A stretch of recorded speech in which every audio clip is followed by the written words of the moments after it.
আসসালামু আলাইকুম সম্মানিত প্রিয় দর্শক, আজকের যে ভিডিওটা করতেছি সেই ভিডিওটা আগে দেখুন, তারপর দুইটা কথা বলি। আমরা বালেন্দ্র শাহ পাই নাই, আমাদের এই গণ অভ্যুত্থান থেকে তৈরি হওয়া নেতাদেরকে আমরা বসাতে পারি নাই। সুতরাং খুব বেশি আশা করে লাভ হবে না। কেন লাভ হবে না এটা আমার কথা না, এটা ওনাদেরই কথা। আমাদের শিক্ষায় আমাদের শেষ হয়ে সেখানে বলছে তিনি গণ উদ্বোধন থেকে উঠে থাকা ব্যক্তিদের তারা নেতৃত্বে আসতে পারেননি। এটা একটা মিথ্যা কথা, মানে জলজালান্ত মিথ্যা কথা বলছে এই শফিকুল ইসলাম ওনার নাম। তিনি সাবেক শিবিরের সেক্রেটারি শফিকুল ইসলাম, তিনি জলজালান্ত মিথ্যা কথা বলছি। ইন্টারনেট গভর্নমেন্ট অথবা যে ইউনুসের আমল ছিল সেই প্রত্যেকটা জায়গায় ছাত্র উপদেষ্টাদের ভূমিকা ছিল। তারা বলছে তারা ব্যর্থ হয়েছে। সেখানে তারা বিভিন্ন ধরনের চাঁদাবাজি, জুলুম, অত্যাচার, নিপীড়ন এবং টেন্ডারবাজির সাথে জড়িত ছিল। তারা সন্ত্রাসী কর্মকাণ্ড করে বিভিন্ন মানুষের কাছ থেকে চাঁদা আদায় করত। সে আর সহযোগী ছিল সেই জামাত ইসলাম, তার দলের লোক। সে বলছে তারা নাকি পায় না। তারা প্রায় 18 মাস সুযোগ পেয়েছিল।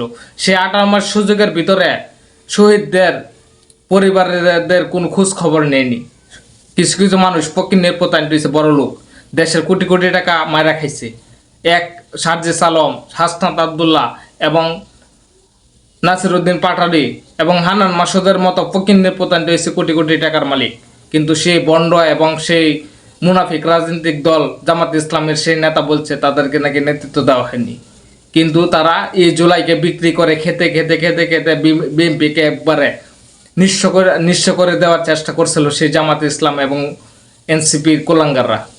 কিন্তু তারা জানে না যে হাসিনা 17 বছরে সেই বিএনপিকে ভাঙতে পারে নাই। সেই জামাত ইসলাম হাসিনা 17 বছর গুপ্তভাবে আওয়ামী লীগের সাথে মিলেমিশে ছিল, আপনারা সবাই দেখছেন। ছাত্রলীগের সাথে মিলেমিশে ছিল আপনার সেই জামাত ইসলাম, আপনারা দেখছেন। কিন্তু বাংলাদেশ জাতীয়তাবাদী দল বিএনপি এই কাজ করেনি। তারা বীরের মতো তারা রাজপথে সংগ্রাম করেছিল। একমাত্র জামাতে ইসলামের সহযোগী রাজনৈতিক দল বিএনপির হওয়ার কারণে একমাত্র হাসিনার পতন ঘটাতে পারেনি। কারণ বাংলাদেশ জাতীয়তাবাদী দলের যে কথাগুলো, সিক্রেট কথাগুলো ছিল, সেটা জামাত ইসলামকে শেয়ার করতো। সেই জামাত ইসলাম গুপ্তভাবে বিএনপিকে, আওয়ামী লীগকে শেয়ার করতো। তার জন্য আমরা সবসময় বিএনপি সেই আন্দোলন ব্যর্থ হয়েছে সে একমাত্র সেই জামাত ইসলামের ভণ্ডামি এবং সেই জামাত ইসলামের মুনাফিকের কারণে।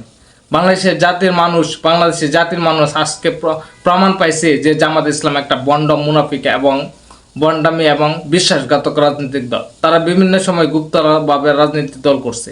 তারপর 5 আগস্টের পরে বিভিন্ন ধরনের আওয়ামী লীগের এজেন্ট, বড় বড় নেতাদেরকে টাকার বিনিময়ে তাদেরকে দলে পদ দিছে। তার মধ্যে মেজর আখতারুজ্জামান একটা উল্লেখযোগ্য। হাজার হাজার লক্ষ লক্ষ মানুষকে তারা যোগ দিছে। কিন্তু বিএনপির বদনাম করে যাচ্ছে, যাদেরকে বিএনপি পুনর্বাসন করছে। গত 18 বছর সবচেয়ে বেশি বেনিফিট পাইছে কি? ইসলামী ব্যাংকের মতো একটা ব্যাংকের, জাতীয় ব্যাংকের মতো ব্যাংক দখল করছে সেই জামাত ইসলাম। প্রত্যেকটা মানে হাসিনার কায়দায় তারা দখল করছে, কোনো আইনি প্রক্রিয়ায় তারা চলে যায়নি। হাসিনার কায়দায় হাসিনা যেভাবে দখল করছিল আইনি প্রক্রিয়ায়, কিন্তু তারা সেই আইনি প্রক্রিয়ায় যায়নি। সরাসরি জামাত ইসলাম এর লোকেরা সেই ইসলামী ব্যাংকে দখল করছে। তখন তারা আজকে ভালোবাসা যে এখানে আইসা সেই ইন্টারনেট গভর্নমেন্ট যখন আসেন, তখন তারা কিন্তু সেই বিভিন্ন ধরনের ছাত্র উপদেষ্টারা কোটি কোটি টাকার মালিক হয়েছে। জামাত ইসলামের কোটি কোটি টাকার মালিক হয়েছে। কিছুদিন আগে দেখলাম কত 400 কোটি টাকার মতো নির্বাচন ব্যয় করছে। এত টাকা পাইছে কই জামাত ইসলাম? যাদের কাছে প্রশ্ন। তারা আজকে বড় বড় কথা বলে, এই বদ্ধ ঘরের ভিতর কথা বলে, কিন্তু মানুষের সামনে যায় না, মানুষের সামনে গিয়ে এই প্রশ্নগুলো করে না। তাদের নেতাকর্মীদের সামনে আইসা বড় একটা মাইক নিয়ে 200-300 লোক আইসা এর সামনে আইসা বড় বড় করে, আর ক্যামেরা থাকে 300, লোক থাকে 50টা।